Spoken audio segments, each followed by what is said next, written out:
لله رب العالمين والعاقبة للمتقين والصلاة والسلام على أشرف الأنبياء وخاتم النبيين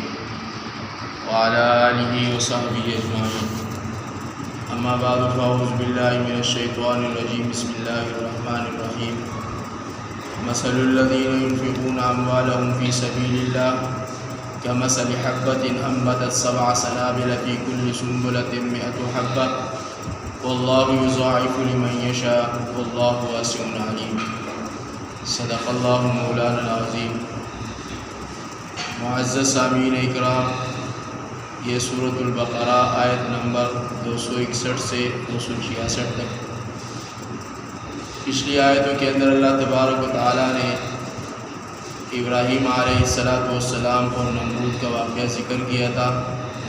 اور ساتھ میں حضرت عزیر علیہ السلام کے بھائی حضرت عزیز علیہ السلام اور ابراہیم علیہ السلام نے اللہ سے التجا کی تھی کہ باری تعالیٰ آپ مردوں کو کس طرح زندہ کرتے ہیں. تو اللہ تبارک و تعالیٰ نے تفصیل سے وہ واقعات پچھلی آیتوں کے اندر ذکر کر دیے تھے. اب ان آیات بینات کے اندر اللہ تبارک و تعالیٰ انفاق فی سبیل اللہ اور اسی طرح جو اللہ کے راستے میں صدقہ دیتا ہے اور پھر اس صدقے سے کسی کو تکلیف پہنچاتا ہے تو اس سے اللہ نے منع فرمایا، کیونکہ اللہ تبارک و تعالیٰ دینے والے کو اپنی طرف سے جزا اور بدلہ عطا فرماتے ہیں. اور اسی طرح اگر کوئی شخص اللہ کے راستے میں صدقات اس لیے دیتا ہے کہ اس کی واہ واہ ہو جائے تو اس سے بھی اللہ نے منع کیا ہے. اور مختلف مثال بیان کیے ہیں. اللہ تبارک و تعالیٰ فرماتے ہیں مثل الذین، مثال ان لوگوں کی ينفقون جو خرچ کرتے ہیں اموالہم اپنے مال فی سبیل اللہ اللہ کے راستے میں، کا مثل ایسی ہے جیسا کہ حبۃ ایک دانہ انبتت کے اگے جس سے 7 سنابل 7 بالے یعنی 7 خوشے فی کل سنبلۃ کہ ہر خوشے میں ہو 100 حبہ 100 دانے. واللہ اور اللہ تعالیٰ یضاعف بڑھاتا ہے لمن جس کے لیے یشاء چاہے. واللہ واسع اور اللہ تعالیٰ وسعت والا ہے، علیم اور جاننے والا ہے. ان لوگوں کی مثال جو اللہ کے راہ میں اپنا مال اور دولت خرچ کرتے ہیں ایسی ہے کہ جیسا کہ بیج کا ایک دانہ جس سے 7 خوشے پیدا ہوں اور ہر ایک خوشے میں 100 دانے ہوں. اور اللہ جس کے لیے چاہتا ہے اجر بڑھا دیتا ہے، اور اللہ بڑی وسعت اور بڑے علم والا ہے. الذین جو لوگ ينفقون خرچ کرتے ہیں اموالہم اپنے مال فی سبیل اللہ اللہ کے راستے میں، ثم پھر لا یتبعون نہیں پہنچاتے تکلیف ما انفقوا خرچ کرنے کے بعد، منن احسان جتانے سے،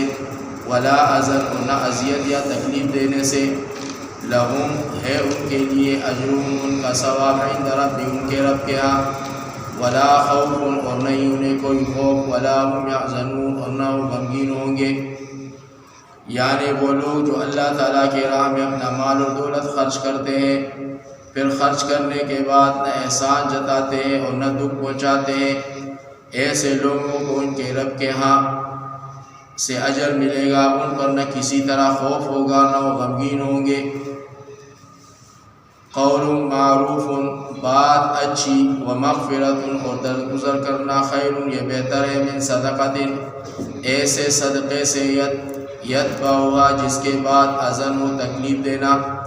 واللہ اور اللہ تعالیٰ غنی بے پرواہ علیم اور تحمل والا ہے. یعنی سائل کے اصرار پر درگزر کرنا اس صدقے سے کہیں بہتر ہے جس کے بعد دکھ پہنچایا جائے، اور اللہ بڑا بے نیاز اور تحمل والا ہے. یا ایھا الذین آمنوا اے ایمان والو، لا تبطلوا نہ ضائع کرو صدقاتکم اپنے صدقات کو، بالمن احسان جتانے سے، والاذی اور تکلیف پہنچانے سے، کالذی اس شخص کی طرح جو ينفق خرچ کرتا ہے مالہ اپنے مال کو رئاء الناس دکھانے کے لیے، یعنی دکھانے کے لیے لوگوں کو، ولا یؤمن اور نہیں ایمان رکھتا باللہ اللہ پر، والیوم الآخر اور یوم آخرت پر، فمثلہ بس اس کی مثال ایسی ہے کمثل جیسا کہ صفوان صاف پتھر علیہ جس پر پڑی ہو تراب گرد، فاصابہ پھر برس جائے اس پر وابل موسلادھار بارش، فترکہ صلدا پس کر جائے اس کو بالکل صاف ہو، لا یقدرون نہیں حاصل کر سکتے وہ علی شیء کچھ ثواب بھی مما اس میں سے کسبوا جو انہوں نے کیا، واللہ اور اللہ تعالیٰ لا یہدی القوم الکافرین نہیں ہدایت کرتا قوم کفار کو یعنی کافروں کو۔ اور اے ایمان والو اپنے صدقات کو شخص کی طرح احسان جتانے اور دکھ پہنچانے سے ضائع نہ کرو جو اپنا مال اور دولت لوگوں کے دکھاوے کے لیے خرچ کرتا ہے اور اللہ اور روز آخرت پر یقین نہیں رکھتا،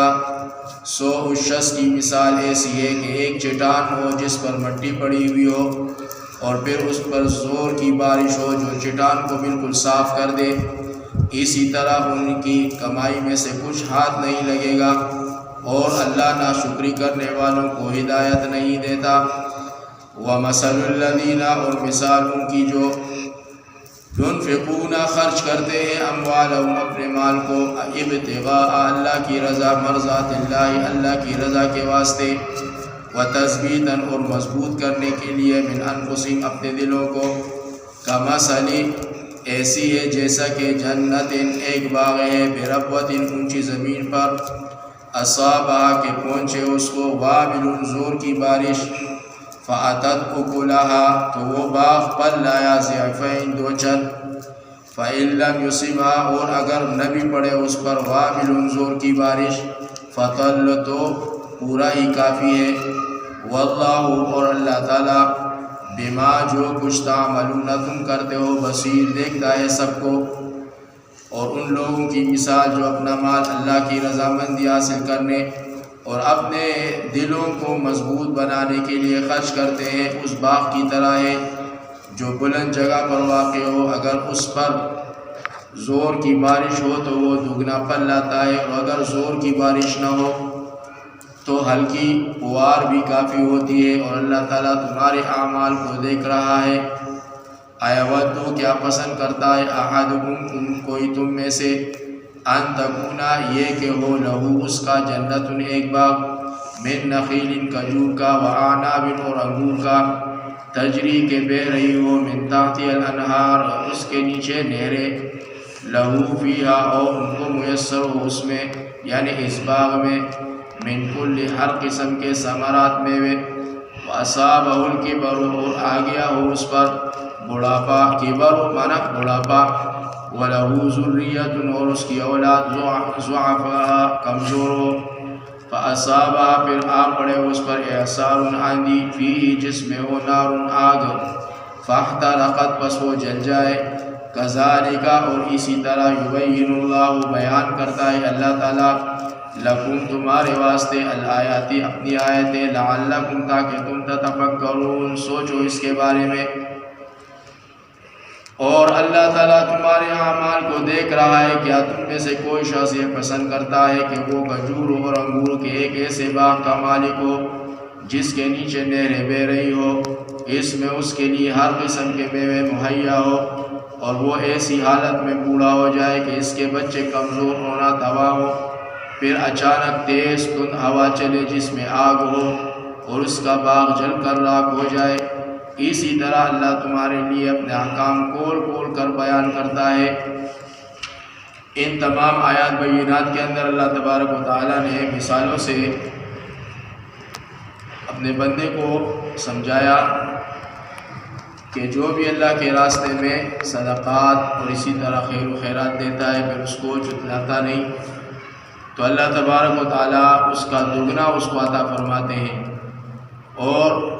جو اللہ کے راہ میں دیتا بھی ہے لیکن پھر بھی لوگوں کو جتانے کے لیے اور آگے سے تکلیف پہنچانے کے لیے تو اللہ کے ہاں اس کا کوئی مقام نہیں، اور اللہ کے ہاں اس کا کوئی بھی صدقہ قابل قبول نہیں۔ دکھلاوے کے صدقے کو اللہ تبارک و تعالیٰ رد فرماتے ہیں، چاہے وہ عبادات میں سے ہو، چاہے وہ مالی صدقات میں سے ہو، جس میں دکھلاوا ہوگا